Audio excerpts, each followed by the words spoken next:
Mungo wana ya test ya COVID-19 ekenda rapi. Alors que bazoya na ba test na bango na ndenge ya libanda basali déjà ba test na bango certificat ya ngoyo. Mais il faut muto pesa ka $45. Est-ce que docteur Muyembe, docteur Eteni, boko yebisa biso place oyo mungo wana ekendaka? To changer les bino stratégie. Qui kenon akoma roi ya RDC. Alors pour na kokoma roi, il faut nous pogater ba officier nyonso militaire et puis ko créer ba officier ya lukuta.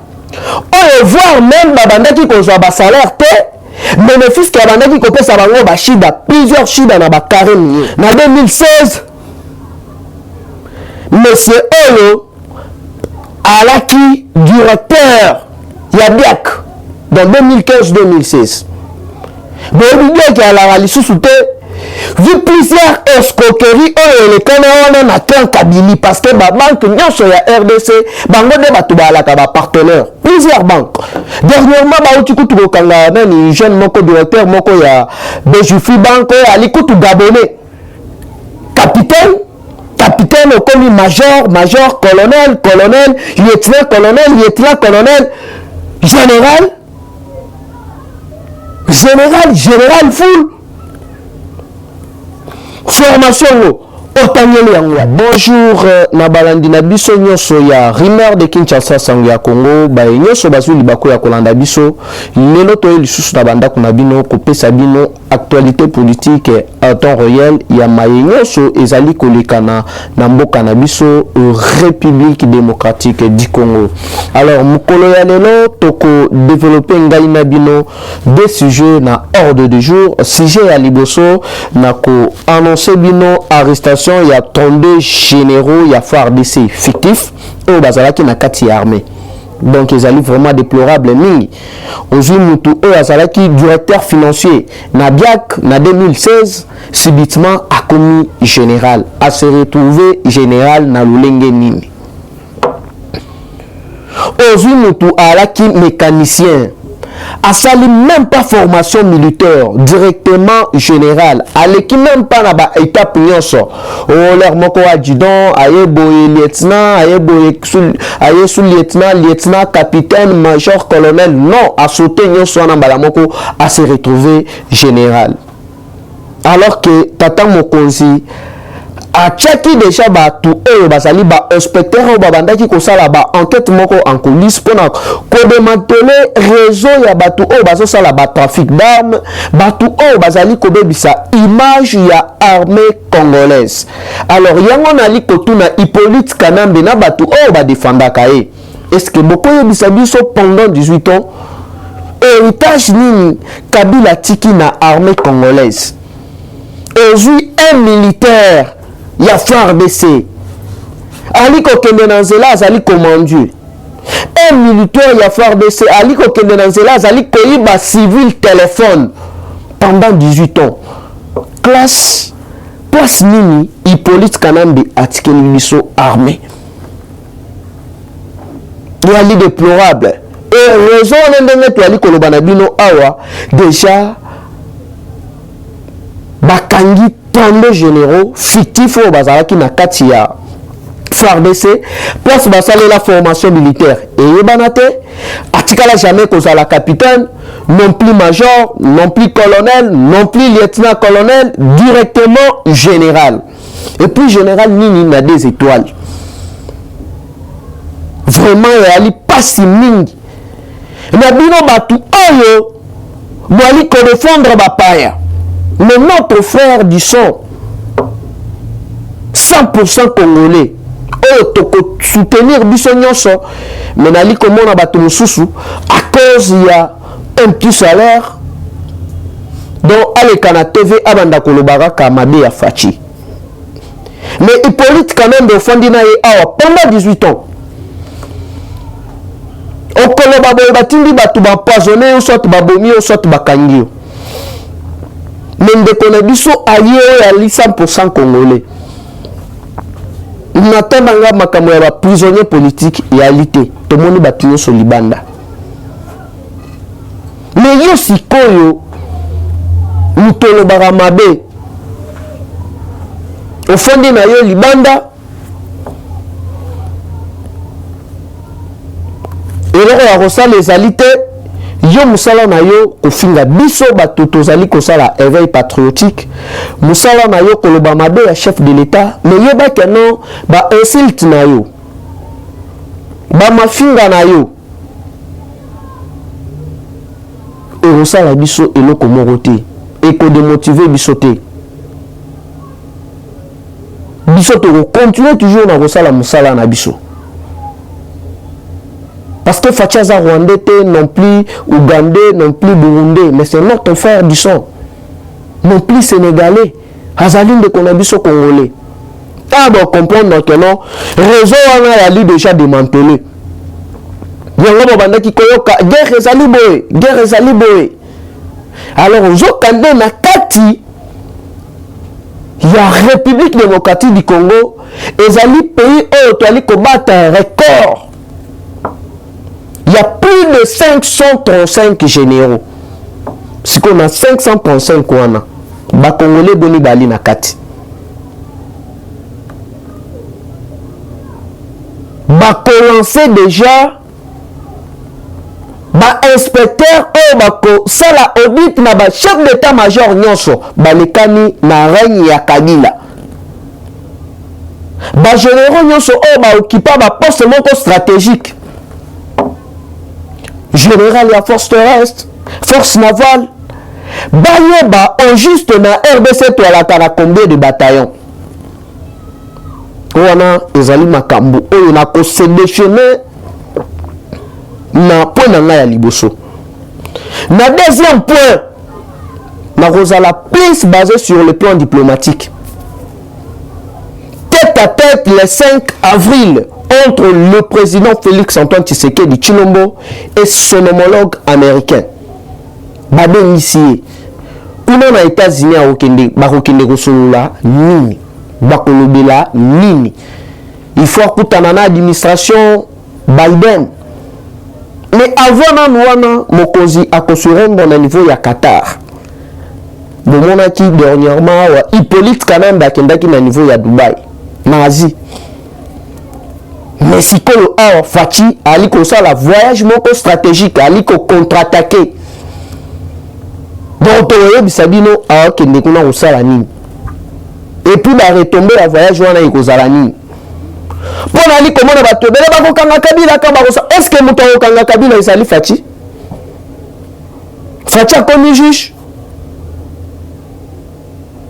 Nous avons Kabila et Sali justice, mais et Kabila et la justice internationale et la justice nationale. Bangonde batuba kokanga Kabila et non Fachi. Yamuna qui Fachi a le baki bien. Qui n'a pas matin à confiner dans le passé. Et le langage, il y a un langage politique. Donc, il y a un langage politique, il y a un des volets. Volet politique, un volet juridique. La personne qui est censée, il y a confiné dans le passé, et il procureur général. Oh, la quota là, non, il y a un quoi faire, il y a l'homme, Kabila. Non, il y a un Floribert Chebeya, Kabila. Nani aboma bakroya ya bebe kabundu ya Congo Kabila. Donc ba dossier on a l'air bako kanisa yango de place nini bako fongola yango et puis balancer mandat d'arrêt contre Hippolyte Kanambe na batuna yenyos. Sikoyo awa yali na makambo oyo ezali vraiment très urgent. Ba juge bautaki konomé na conseil d'état. Jusque là, ministre de la finance sortant, c'est là à la gouli. Ba papa batouana bazali na plus de 4 mois impayé. Bali ko futa bangote. Pourquoi bazali ko bloqué? Pour na ko exposer bango na corruption. Alors boni bakoza siko ba dossier juridique, ba dossier non sensible, ba tia yango na mesa na minute. Alors que il y a plusieurs blocage nanou et ça mis plusieurs poches noires où il faut pas déboulonner. Na sous point na point A na deuxième point na kolobela rencontre oh il y a dernièrement il y a Katumbi Nasama Lukonde na président de la République Basolo Lini. Et puis na Souka moi annex kaka tokosenga déjà na justice basa la enquête sur 650 000 $. Ibimaki yako diffuser match ya Léopard otaki kobeta na Gabon. Alors que batu ba détourner mbongo oyo ezali ba journaliste. Ezali na journaliste moko papa wana donc ye banda. Ye ala ki so ye ali commenter match boye. Ye dédicace na ye na match a commenter ko tout kombe ya Kabila na ya Kabila. Sigoyo ye na ancien joueur ya Léopard bazali cité na détournement ya 650 000 $. Il y a match il fallait qu'il va rediffuser droit à la télé mais bakamati match wana tu ndongo wana bi bakamoufler yango basondi signal te batindi sikoyo bacameraman na niveau kuna ya Gabon yango banda komona l'air moko match ekati moi 15 minutes moi 2 minutes mais match ya Léopard. Donc soit il y a des décodeurs témoins au tala yango ezalité parce que na ba chaîne locale ils ont un groupe moko ya ba individu parce que ils étaient kabylistes bakamati mbongo wana bameli. Mais quelle image pour ma chaîne nabiso nationale. Deuxièmement, IGF au bandit théâtre. Parce que toyebi ba makambu nyonso oyo Jacques Kabulu katwe asali na niveau ya Lubumbashi. Comment est-ce que ateki bakare minier abusivement? Maintenant moi personnellement na été surpris. Ya kotala ndenge nini Jules Alingeti ali kokumisela biso Jacques Kabulu. Alors tozali komi tuna bozali koede chef de l'état to bozali koede ete nalobaka yango maintes fois nga nali mutu oyo te keno balene yaka boye bana kende na betela yo maboko rien okosomba ngai te à chaque fois nga nakomona yo ozali kosala mabe nga na koatake yo nazali genre wana ya baprésident ya baparlementaire te ya keno oye opesi nga 50 opesi nga 100 na beteli yo maboko parce que yo ozali koyiba bambongo non. Ba dossier sensible. Ba condamné ba inspecteur. Il y a un PESPAO. Ba plusieurs écoles fictives. Plusieurs enseignants fictifs. Pourquoi Willy Bakon Nazali ko sambate? Marché oyo qui na ya pesaki mutumoko awa azali entrepreneur. O salana no baba to repesa le gouvernement na no bimisi mbongo to yo salana. Chinono papa wana azali kolela mbongo na ye. Mais nini yango ali ko freiner que no bakonga akende ko répondre na justice. Dossier ya Bukangalozo nini ali ko bloquer kisiko ke matata mponyo akende ko sambate. Mais entre justice na IGF nani ali kokosa nani? IGF le casse à la point de presse fixer opinion que non voilà nga na enquête na nga mutuboye na tangiye na pesi déjà dossier na niveau de la justice mutu azali ko bloquer ou cette justice au lobby nga ndenge na boye nazali ko zela ba élément nyonso IGF na no apesi ngaité mais bozali ko aider chef de l'état na nini? Ministre de la santé mbongo ya 45 $ na aéroport ekendaka wapi yo na muyembe tolingi bathéâtre te mbongo wana ekendaka wapi? Il y a nos frères il faut baya kuna basalisi déjà ba examen na bango ndenge sengeli mais mwali kobebisa image ya chef de l'état pour na ba propre intérêt na bino ya égoïsme. Mbongo wana ya test ya COVID-19 ekendaka wapi?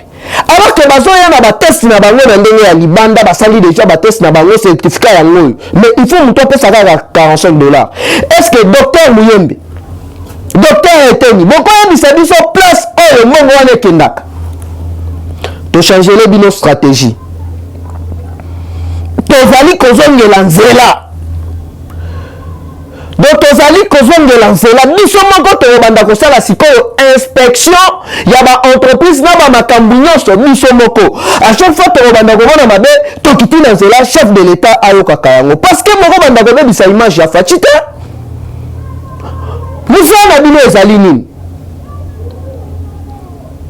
mbongo ya badon bamakambo ebele ekoki te salaire na bino ekoki te il faut bobanda koinvente oteno certificat ya covid mbongo wana ekendaka na banke nini epuis okomona bazomenase bakongole na terre na ye na aéroport na ye moko na mabele na ye comme se ali mopaya nyonso wana charge nyonso wana ekozongela epai ya faci parce que ye mutu akozala na compte à rendre na peuple congolais enomino. Mes chers collègues présidents parlementaires debout, botika bas sentiment. Arrêtez d'applaudir n'importe qui et n'importe quand. Tozali wana te kaka pona kopesa ba actualité politique, mais tozali wana pona ko dénoncer, pona ko lobela mabe. C'est ce que docteur Etienne Tshisekedi wa Mulumba nous a appris. Chaque fois là ozalaka ozali kobeta maboko na mabe na malamu. Yeba keno moyen makambo kende liboso ekozala te. Donc, ngai na bino sikoyo tozala bino lisu likolo ya lisu. Donc, wana yalaki interpellation na batu wana. Bozonga na rai, bosala musala na bino ndenge esengeli. Ene kosala musala dans le mafia. Faci ali président ali encourager mafia te. Ali président ali encourager lukuta te. Donc, ce qui bon vraiment, ngai na bino togoyo kanate.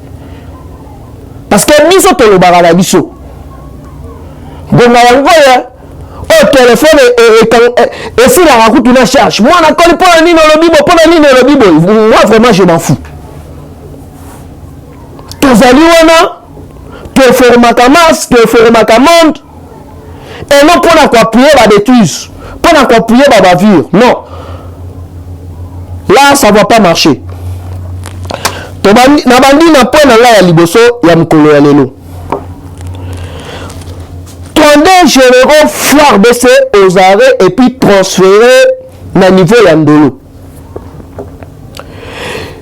Mes chers compatriotes, Hippolyte Kanembe asalaki ye na idée na ye eyalaki keno akoma roi ya RDC. Alors mpona kokoma roi il faut nous gâter ba officier nyonso militaire et puis créer ba officier ya lukuta oyo voir même babandaki kozwa ba salaire te bénéfice ka bandaki kopesa bango ba shida plusieurs shida na ba carré nié yango babandaki komona keno okomona major omoni colonel omoni capitaine ali kotonga flat hotel. Il y a plus de 1 500 000 $ américains. Salaire na ezali à combien? Alors, ma officier nous sommes dans qui gâté et pas à Hippolyte Kanembe Kazembere pour que bangonde selon babanda qui kosimba pouvoir nae ba protéger yango babanda qui kotike la bango ba laisser casser ba laisser passer nyoso wana. Là atiki bango siko na distraction aye kokotisa ba officier nilotique oyo babandaki ko contrôler bango ya keno mutu oyo ko lukaka atengama babanda ko alerter donc ceux qui ba alerter mbala moko yo koto ba éliminer yo ba empoisonner yo ou soit ba bomi yo ou soit ba tindi yo kote moko boye ndenge batinda Mamadou Ndala. Donc c'était ça raison ya Hippolyte Kanembe. Vraiment, on va m'appeler ça RDC, bah, généraux courageux. Le général John Chibang. Nous tout à ABC Hippolyte Kanembe a dit, monsieur, trop c'est trop, tobaye. Tika Mokonzi, ou aline de Konabiso Congolais, à l'époque. Même la Kokaki Kozo courageux. Donc, un général, mais avec du sang Tshisekedi. Avec des convictions tshisekidisme. tolomeli nani akokaki kozwa courage wana eloko epesinga pasi yani keno monsieur oyo na kombo ya Cankins Jean-Claude na 2016 monsieur oyo alaki directeur ya BIAC dans 2015-2016 boyebi BIAC alaka lisusu te vu plusieurs escroqueries oyo elekana wana na clan Kabili parce que babanke nyonso ya RDC bango nde bato balaka bapartenaire plusieurs banques dernièrement bauti kutu kokanga nani jeune moko directeur moko ya Bejufi banque oyo ali kutu gabonais mpona makambo ya blanchisserie na compte oyo akendaki kodébloqué ya ministre moko en place un jeune ministre ya FCC akamati $250,000 akimi na yango azwi yango abondi yango pardon sikoyo type oyo Cankins Jean-Claude oyo azalaki directeur financier na BIAC de 2016 kino 2021 bala moko okomi na DPT ya général DPT des étoiles général donc mukoloni ni alaki sous-lieutenant mukoloni alaki capitaine capitaine okomi major major colonel colonel lieutenant colonel lieutenant colonel général général général full formation otangeli yango wapi yango bobandaki komona keno mes chers compatriotes moka moyen ekende liboso ezalaki te plusieurs bataillons fictifs na kati ya armée baexistaka te omona mutu moko ali kozwa 7 salaire na bana na ye bazali bamilitaire me bakendaka mosala te bali bacivile me mbongo ebimaka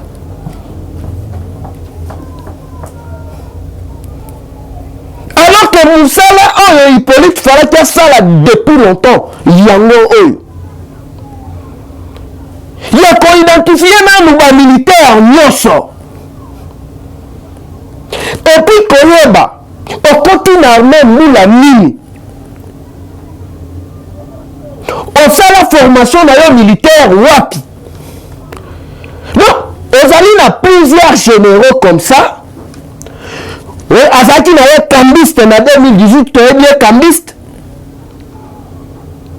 na 2012 2013 toyebi ye cambiste subitement na 2017 boye ba général civil tout fait bayekolisi kaka munduki général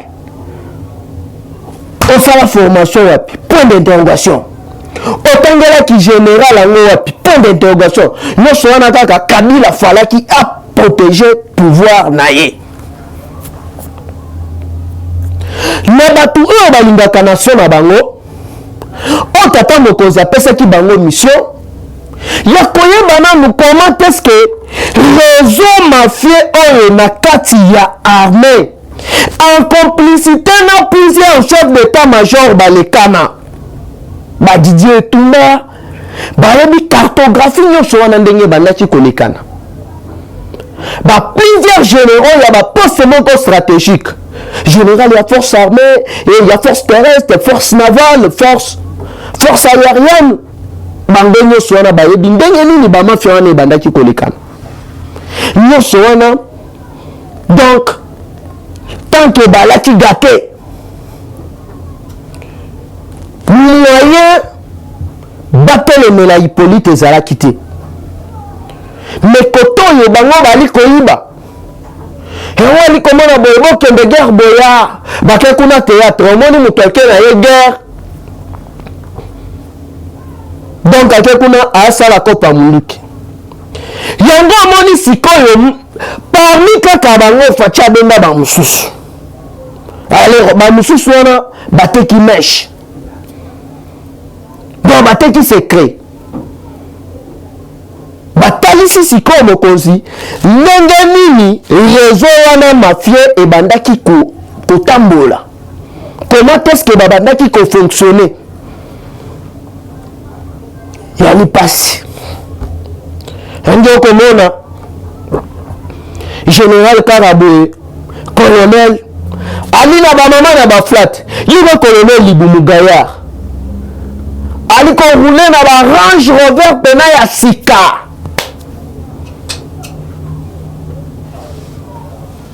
Et puis ma marque moko récente. Oh bah ali ko tambola na yango, basi na bango na parlons, bana na bango na parlons même pas.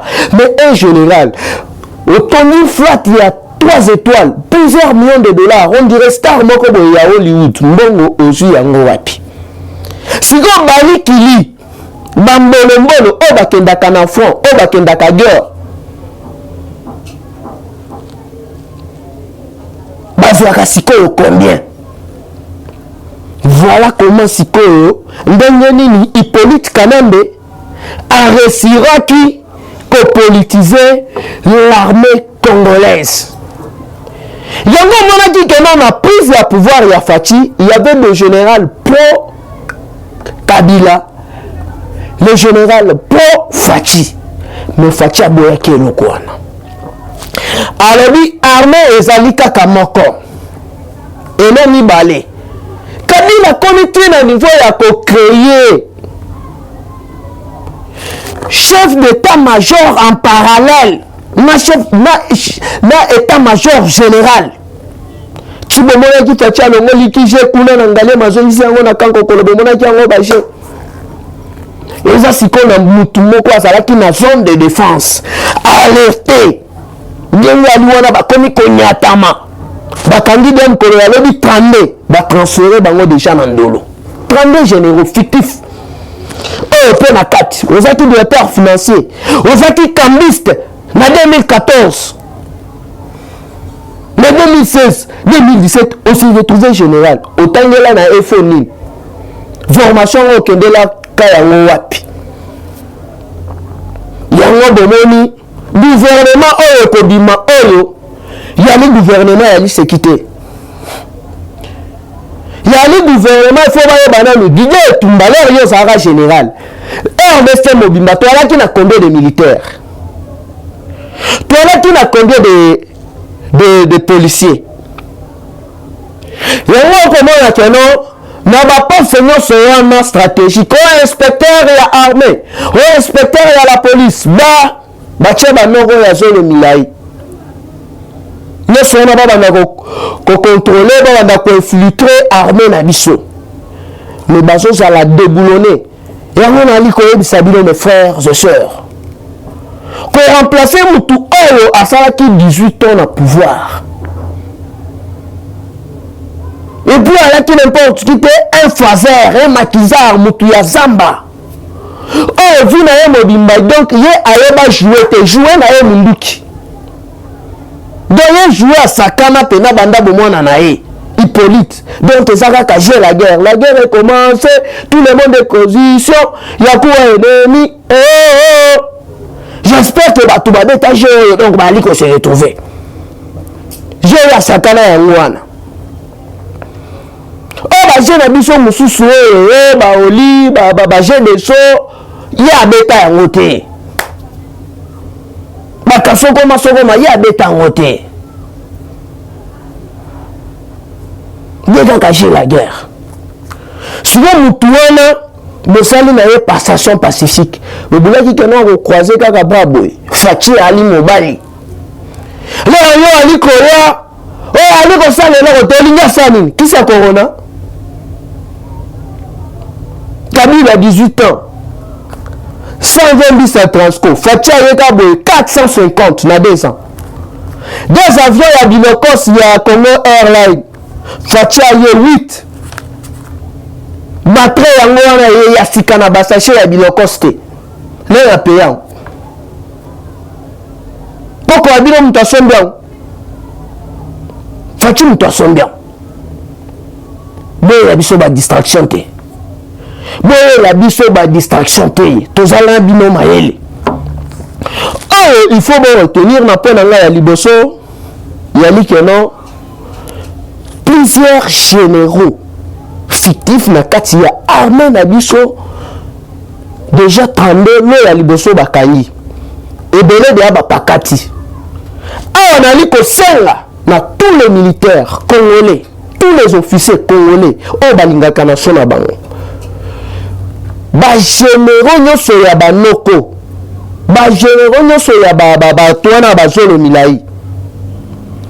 Kobanga te pona ko dénoncer place azalaka. Mo dénoncer le biso bango, population ko s'en charger na bango. Parce que batwana bali complice. Il y a mes mamans, nos frères, oh bali ko baba naki ko bomana est ya mboka. Ya mwana wali ko mona keno coûte que coûte justice nationale na internationale bakosala musala na bango. Alors on beaucoup retenu ali que non bien mukolo ya lobi na soirée bakabaki déjà 32 généraux fictifs na kati ya FARDC na biso oyo ayekoli kaka munduki batali dato ya côté la armée bamoni yango te asali la formation wapi bamoni te atikala kozala ni lieutenant ni capitaine ni major ni colonel mais subitement général. Na deuxième point tali kokota na point diplomatique. Dans le début de la semaine, le chef de l'État, son excellence Félix Antoine Tshisekedi Tshilombo, le commandant suprême, bali ko zelaye na Qatar. Na Qatar kuna ali ko kende ko bina mbeya te. Mes chers compatriotes, boyebi bien que non Hippolyte Kanambe autaki ko kende na niveau ya Dubaï. Bambango ebele Hippolyte Kanambe aiba awa abomba yango na côté wana. Ezali na plusieurs secrets d'État. Oyo bango bali pe ya kobimisa pour sauver notre nation. Plusieurs ruisseaux, plusieurs rives ya RDC ezali na ba pétrole. Alors Qatar c'est parmi ba collabo ya États-Unis d'Amérique. Ezali na ba plusieurs contrats oyo ba ko négocier, ezali na plusieurs secrets oyo ba ko bimisa ya voyage diplomatique ya Hippolyte Kanambe. Donc Fachi contre-attaque. Après wana tata mokonzi azali attendu le 5 avril na tête à tête entre homologue nae Joe Biden et ba remettre ma solo comment est-ce que ba kotambusa makambo parce que plusieurs collabos ya Donald Trump vers la fin comment qui est corrompu par groupe ya ba lobbyiste ya Hippolyte Kanambe. C'est parmi batouana nde bakenda qui ko blanchir voire même Dan Jeffler au kutu administration Biden baruti kozongisa yango lisusu bazongisa lisusu na liste noire. Donc ekozala na ligne de conduite moko oyo ekozala wana plusieurs lisusu ba partenariat ekozala signé na plusieurs entreprises ya États-Unis d'Amérique nyonso wana pona ko améliorer conditions ya vie ya peuple congolais.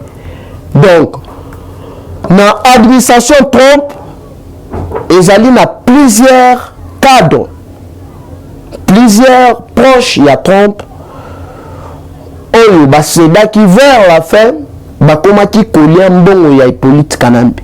Yango bomonaki un certain temps Hippolyte ayaki kokoma un peu moins teti. Ayaki kokoma moins teti parce que azaki sur na lobingo ya banaki kosala.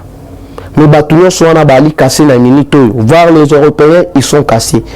Donc awa siko bon comprendre que non Fachi ali ko kende États-Unis pour na ko fixer pour na ko visser lisusu partenariat na biso oyo ekomaki l'air moko ko cadencer vu que non ba traître ba komaki obele les corrompus bazaki déjà dedans voire même trois personnalités américaines nazali ko se préserver droit ya kotanga bango donc balaki déjà corrompu ba komaki ko jouer double jeu yango bomonaki que non intervention na ya armée américaine et mais quand un peu tardé mais awa siko Fachi azokende ba fixer vraiment ba ligne de conduite ya partenariat na biso et puis akokende na quelques officiers congolais oyo bakokende kozwa baligne ya conduite comment est-ce que bakobanda kotravailler na armée américaine na plusieurs départements stratégiques oyo bakoimplante babase na bango kala kote na niveau ya est na partout na RDC place insécurité ezalaki wa bino mwana koli numéro na nga ezali toujours les mêmes. Donc ce que benginga au resanga mes salutations na papa Eric Duvita, mobali ya mama Nina Boka, mon vieux Patrick Balondo, mon vieux Roger les combattants, liste ezali vraiment moulaï, mon vieux Médard na Paris. Bonne journée, bon week-end, on est ensemble et dans le prochain numéro. Eshima, votre magazine qui bat au rythme de l'actualité. Une réponse à vos besoins en information, un éclairage dans divers domaines. Impartial, documenté, instructif. Eshima au cœur de l'info. Retrouvez la nouvelle édition. Exclusivité. Estache Mouandi, ministre d'État, ministre des Ressources hydrauliques, relève le défi de la libéralisation du secteur de l'électricité. Des actions concrètes. Cap sur la libéralisation de l'électricité. Installation des mandataires ARE et ANSER. Fonds Mwinda qui permettra de fournir de l'énergie électrique propre à 15 millions des Congolais. Signature contrat B-Box. Plusieurs protocoles d'accord signés dans le cadre de la mise en application de la loi sur l'électricité. Les avancées enregistrées dans les secteurs des ressources hydrauliques et électricité grâce à la vision du ministre d'État Estache Mouandi représentent un acquis indispensable qui balise le chemin vers l'effectivité de l'amélioration du taux de desserte en eau potable et en électricité. Focus. Payer l'impôt est un devoir civique. Le directeur général de la DGI, Barnabé Mwakadi, sensibilise les assujettis. Dossier Eshima, les épidémies les plus dévastatrices de l'histoire. Nation, le ministre d'État Ribens Mikindo met en valeur les blocs pétroliers et gaziers de la RDC afin de transformer les potentialités en hydrocarbures en véritable richesse. Élection 2023, le compte à rebours de la Senco. À lire également les portraits de Kelly Kounté, journaliste chevronné. Économie, budget 2021, moins ambitieux, plus réaliste. Culture, les tabous de l'inceste. Retrouvez l'intégralité du magazine Eshima dans les kiosques. Eshima Magazine, un nouveau standard d'information.